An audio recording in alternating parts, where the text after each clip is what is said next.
Y'all, what is up? You hear the fan up there? That fan will not go off. A little bit of a janky setup, but this is going to be the new recording studio. Whatever.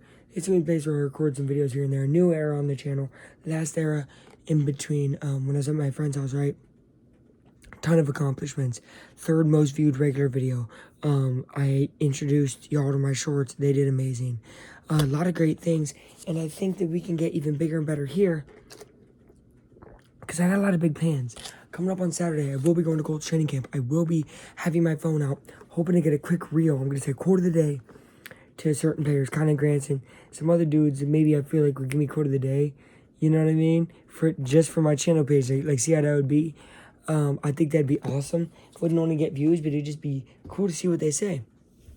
And I want to get in to start with the Colts here for top 5 unexpectedly good teams coming up, right? Top 5 underrated teams for 2023. And I say the Colts for a few reasons. First of all, I see a lot of fans of the Colts saying they're going to get 3 to 4 wins. I don't see how that happens when they've only improved, gotten a younger quarterback. Sure, he might make mistakes, but they're going to get Shaquille Leonard back. He said there's no doubts he's going to play. Now, is he going to be 100%? You don't know. But he really wants to play. You know what I mean? I don't think it's a luck situation. People say it's like luck. Luck didn't like football. He wanted to make the money. I think Shaquille Leonard loves football. The guys coming in that are rookies look crazy good. Josh Downs, a wide receiver, with Alec Pierce and Pittman. They got some new Naptown jerseys coming up. Ballin'. They're going to wear that against the Browns, who are my second team to be mentioned, but we're not getting to them yet. One more guy I want to mention is Juju Brents. Guy has a wingspan of like a condor. That's what they call him on D. He's crazy fast, crazy lanky, and he could be the cornerback of the future for the Colts. Their star cornerback. That would be pretty awesome. And he looked up to Bob Sanders, so that tells you the type of player he is.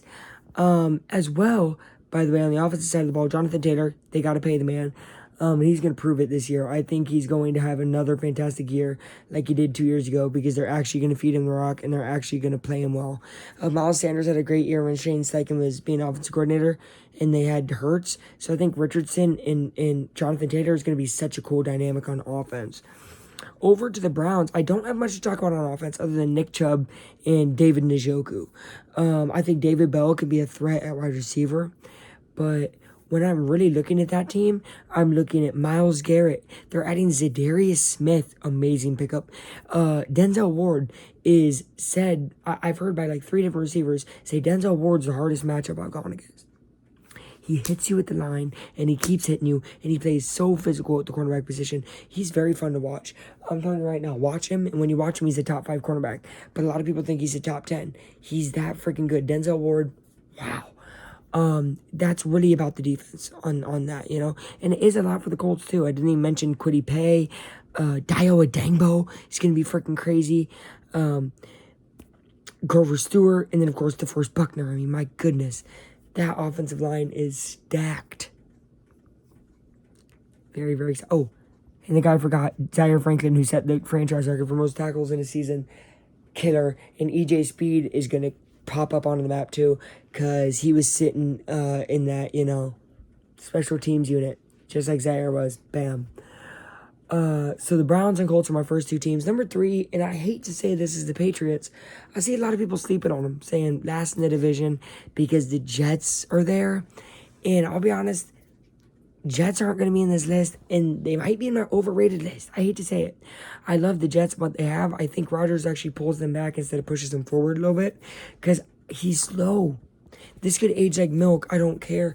I don't believe Rodgers is the perfect guy for the Jets. I think they make the playoffs, but I don't think that they make it like people think, like, oh, the Jets are going to win the division. I don't know how you can say that when Miami and Buffalo's in that. But I think the Patriots have too good of a defense. I mean, their defense is just too good. Now, on the offensive side of the ball with Mac Jones, he holds them back by a ton. But their defense is so good that I think people kind of forget that. And it's like, oh, whatever, it's the Patriots. No, dude, it's the Patriots defense. I've been watching quarterback, and don't spoil it because I haven't gotten all the way through, but every single quarterback that plays, Kirk Cousins and Mahomes both said, yeah, playing Belichick, not only is it like, oh my God, I'm playing him, but that defense. So there's a fear factor there. The Patriots are always going to be the Patriots in people's heads as long as Bill Belichick is there. My fourth team was the Washington Commanders. I think Sam Howell's the real deal. I don't think that they're going to have to go and get Drake May next year in the draft. And I think they might. Because they might be a high-ish, you know what I mean? But it's not like they're winning 2 games. I think they win 5 or 6. And I think that's a big difference, 3 or 4 wins. Terry McLaurin's really good. What's his name? Jahan Dotson, real good there. And they just have a lot of weapons. And I don't really know what they're doing at running back. But again, Howell, he seemed to have that dog in him last week against the Cowboys defense. And that was their starting defense first half. Second half, of course, what he did was against backups and stuff. But still, I think he might be able to sustain that enough to get 5 or 6 wins.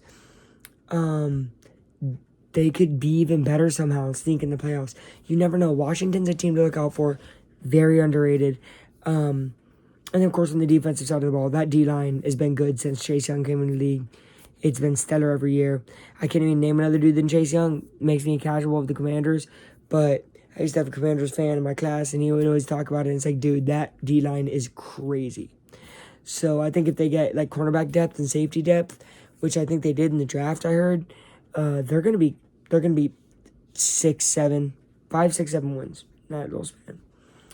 My last team is kind of a shocker, kind of not. I believe Derek Carr is a good quarterback. I watched him. You know, he plays with his heart on his sleeve. I love the way the guy plays.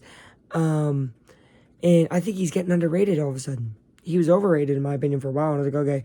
And now people are like, oh, the Saints are going to stink. No, the Saints are going to be all right. Now, the receivers aren't the best. You know what I mean? Other than Chris Olave. Almost disrespectful. Chris Olave, I really believe in him. And if, Michael Thomas ever figures out how to fix his big toe, that would help. Alvin Kamara in the backfield. Derek Carr, again, that's really good. And I really like their defense. They have a veteran type of defense. They got Tyrann Mathieu, who's going to come back. He was hurt most of the year last year. Marshawn Lattimore, one of the most physical cornerbacks. He plays a lot like Denzel Ward, right? You're going to see I pick a lot of these off of similarities of defense. Either D-line, linebacker like the Colts, right? Or cornerback. I think if you have one of those groups elite, and especially multiple, which the Saints do with their D-line and cornerbacks, I just think that's too much to be like, they're not going to be great. I think the Saints, think about the division they're playing. Falcons, Buccaneers. Do you believe in either of those 2 teams? Me, not really. Panthers is probably the only one I could see them fighting for in the division. I think the Saints win the division. I think they could win it by 2 or 3 games. So that's my takes on the top 5 underrated teams going into the 2023 NFL season. Tell me what you think below. Like the video. Share it with a friend. I don't really care. Until next time, y'all, that's a wrap. Yo, Aflac, out.